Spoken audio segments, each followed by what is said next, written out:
ऋतुपन्ना कला साहित्य संसदर वार्षिक उत्सव लोककला महोत्सव।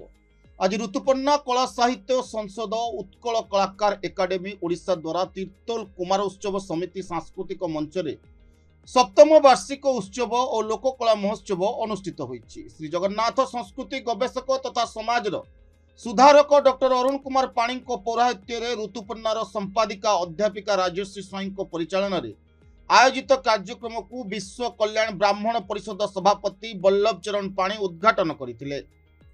मुख्य अतिथि भाव में नालकोर पूर्वतन निर्देशक डॉक्टर जीवन महापात्र, मुख्य वक्ता उत्कल कलाकार एकाडेमी अध्यक्ष श्रीजुक्त शशधर पंडा, सम्मानित अतिथि भाव नंदीघोष टीवी प्रोग्राम निर्देशक चंद्रकांत पंडा, समाज संपादक अनुपम प्रहराज, ब्रह्म जगन्नाथ मिशन संपादक कैप्टेन संजीव कुमार मुदुली, विजया लक्ष्मी महांती, समाजसेवी विमल महापात्र, हेमंत कुमार नायक, कल्पना सुतार, विवेकानंद होता, दिगंबर राउत, शरद दास, आईनजीवी प्रशांत दास प्रमुख अतिथि भाव योगदान करथिबा बेले सविता नायक, कल्पना मिश्र, महेशुता ओझा कविता संयोजना करथिले। मंच संयोजना करथिले साई ऋतुपन्ना और पायल मंडल।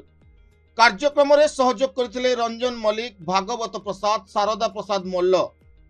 जगतसिंहपुर जिलार 8 ब्लॉक रु पाला, दासकाटिया, खंजणी, रामलीला, मृदंग वादक, ओडिसी प्रमुख प्राय 50 रु ऊर्ध्व कलाकार को अनुष्ठान तरफ संबर्धित करा जायतिला। ब्यूरो रिपोर्ट, विकल्प समाचार।